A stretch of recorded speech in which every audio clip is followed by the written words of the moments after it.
No, that's right. We couldn't get the ball. In the first quarter we were okay.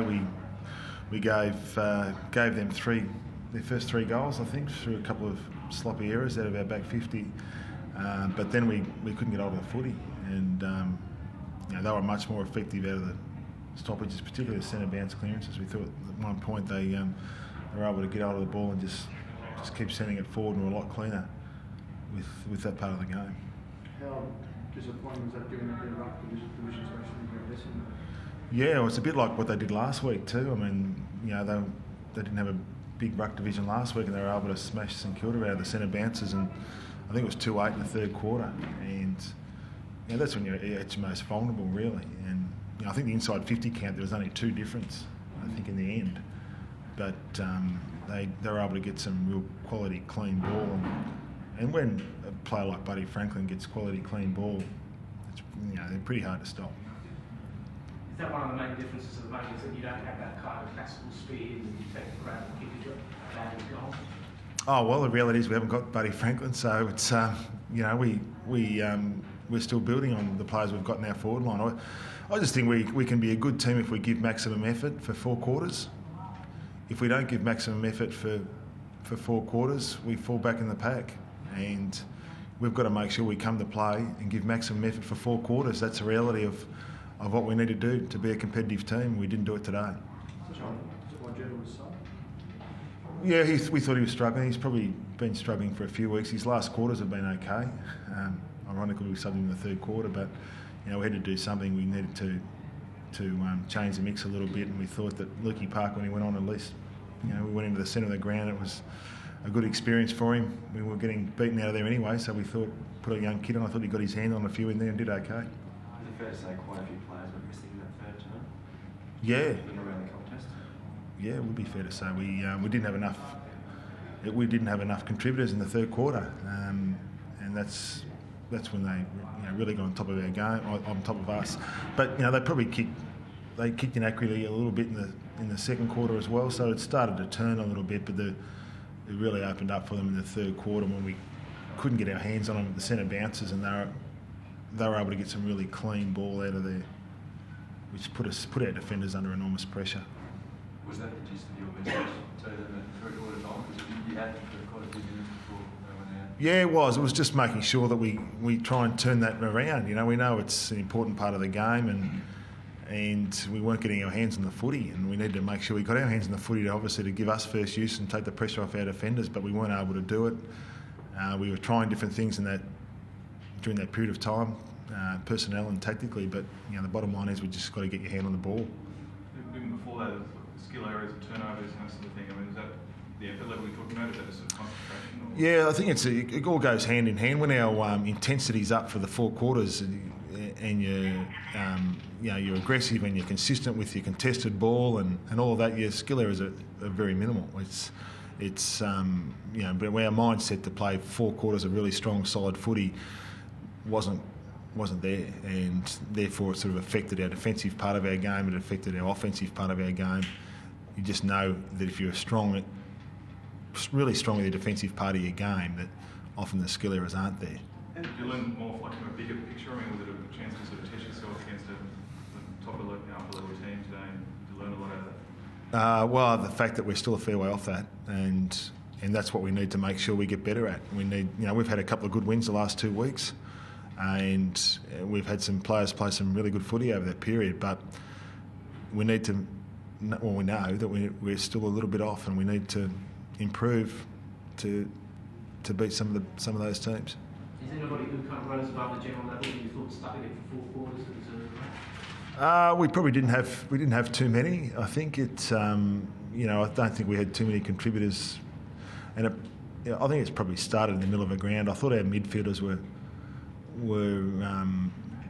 as a group were beaten by a pretty talented midfield group, but we didn't do that well, which probably affected us at both ends, and they were able to get some scoring opportunities, and we weren't able to really put some pressure on them the way that we should have. We didn't have many 4-quarter contributors. Hanbury and a few of those blokes got a bit of the footy, but we weren't great over the 4 quarters. What do you do to fix something like effort in 6 days? Well, we look at our training, we look at our review, we go through our processes, and you know, you don't throw everything out. You make sure that you turn up to work tomorrow and you go through the game, you review it clinically, and meet with the players, discuss it, look at some of the things you need to get better at, and then train for it. And that's what we'll need to do this week. We need to make sure that we look at what we need to do, get better at, and we'll go out and train for it, and hopefully that's what gets the mindset a bit better than what it was today. Given your reserves had the week off, are you at all hamstrung in how many changes you could possibly make in a week? Because a lot of guys sat on the sideline. Yeah, we don't think so. They had a massive session today, our twos. So we got them in at 8:30 this morning and replicated the game as much as we could. So they had a really solid session. I came in an hour and a half after they'd started and they were still going. So, you know, we wanted to replicate a game as best we could, especially when you have, you know, the sub rule and you look at players that maybe don't have much game time and emergencies and things like that. You need to make sure they get a good workout. So we're confident that the reserves boys have had a good workout. How did you evaluate Mal's first game back there? I thought he was a bit hesitant early, and then as the game went on, I thought he got into the game okay. The longer the game went, I think that was my observation through the period. I think the longer the game went, the better he looked. He looked more confident towards the end of the game, and I thought he ran the game out pretty well. He was one of your better players. Towards the end, he was one of the ones that was getting the run and link up, which was what we wanted to make sure we got some of that. So towards the end, he started to. Probably the first quarter and a half, he was just feeling his way a little bit, which is only natural, I think. And then he came back into he started to really contribute and started to get some run and play like we know he can. Because he was saying just before that he felt himself and some of the leaders, some of the senior players probably needed to stand up and lead a bit better than they've been doing. You sort of agree with that? Yeah, no, I think they've been super all year. You know, to be fair with them, and you know, a lot of times when we've been challenged, they've been the ones that really led the charge to get back in the game, and we weren't able to do it today. So, you know, to be fair on them, they've been good all year, but you know, none of us really showed that push back when we needed to today. It looked like it, but you know, we had 2 less inside 50s than them, so it was. I think it was probably when they had control of some important parts of the ground that they were able to get that clean ball, which makes it look that way. They were able to get some really good clean ball, and you know, particularly some of that stoppage work that we weren't great at, and they were.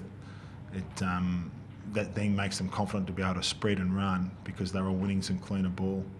What does it say to you as a coach when one goal becomes 2, 3 and 4 goals in quick succession, as Hawthorn did a couple of times? Oh, it means I've got to stop it. We've got to stop it, to be honest. It's not what you want, and that happened a few times today. Is they had a couple of successive run-ons, which was, and it gets back to this. Probably the momentum needs to change out of the centre bounce. So when a team gets a run on, we need to make sure we stop that, and we weren't able to stop it out of the centre. So once a team gets an easy goal, it goes back into the centre of the ground. You're really after then. What you don't want is another easy entry, and they were able to get too many of those today, which meant that they were able to get a couple of sequences going, which was disappointing. Are you missing someone like Kirby in that situation? Well, I'm not sure. I think that, you know, I'd say up until today you'd say no in regards to the general leadership, and I think everyone's been pretty good at pushing back and really turn, you know, give a number of examples this year where I think we've had some players that really stand up.